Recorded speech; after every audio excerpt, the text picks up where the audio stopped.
Alright, today I've got another exciting set of Gundam-inspired AC builds, this time based on the Full Armor Gundam and the Psycho Zaku from Gundam Thunderbolt. Quick shout out to the Billy for the suggestion on the last video. I was honestly getting pretty sick of making melee builds with swappable weapons, so this was a pretty nice change of pace to utilize all 4 weapon mounts as intended. On the right arm, I used the VE66 LRV as a stand-in for the Mobile Suit's twin beam rifle. I couldn't find a suitable weapon to recreate the beam rifle's unique shape, so I decided that replicating the double barrel was a good compromise. For the left arm, I went with the DF-ET-09 Taiyang Shou explosive launcher in place of the Full Armor Gundam's rocket launchers. This weapon had the perfect shape and provided a reasonable alternative to the Mobile Suit's unguided rocket system.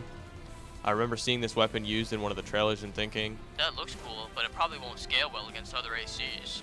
I think it's safe to say that I was pretty wrong. This weapon is every bit as flashy as it appeared in promotion and just as deadly.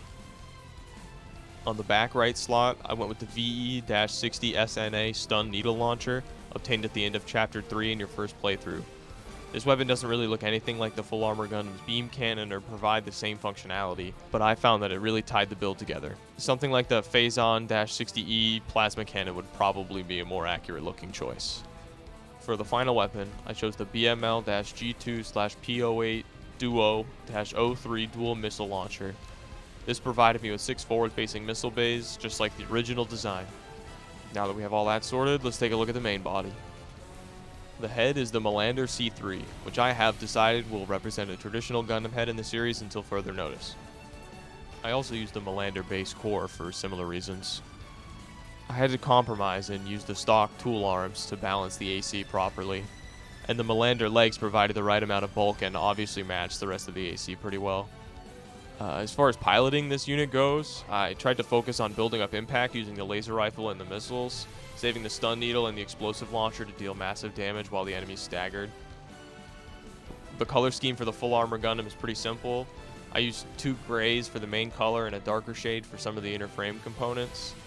I've got a navy blue as the primary color on the chest and arms, and I used yellow for all the cameras. Here's a look at the red I used on the torso.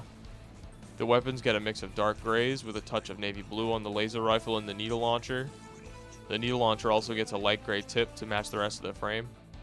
Now let's take a look at the Psycho Zaku. I went with dual Ransensu RFs in place of the standard Zaku machine guns. These provided me with pretty solid impact damage for ballistic weapons. On the back right, I have the VP-60 LCS laser cannon. This is meant to replicate the Psycho Zaku's beam bazooka. You could change this out for something more powerful if you so desire, but I hadn't used this one much and ended up liking it. On the back left slot, I used the earshot grenade cannon. This weapon is meant to represent the larger 360mm giant bazooka used by the Psycho Zaku. I based this AC's frame on another one I had built previously inspired by the standard Zaku 2, which should be appearing on screen right about now. The Finder Eye gave me a prominent mono eye and sort of resembles the Gray's head from Iron-Blooded Orphans. Seemed fitting. The VP-40S doesn't resemble the Zaku 2's torso in any meaningful way, but it allowed for better customization, so that's what I went with. I used the HAL 826 arms for their asymmetrical shoulders design, a pivotal aspect of the Zaku 2's identity. The Basho legs I chose are definitely lacking in visible thrusters, but provided enough bulk and increased the AC's maximum load to support its massive weaponry. The Psycho Zaku features 2 shades of dark red on its head and limbs, with a dark gray and orange torso. I used pink on all the camera sensors, completing the Xeon look.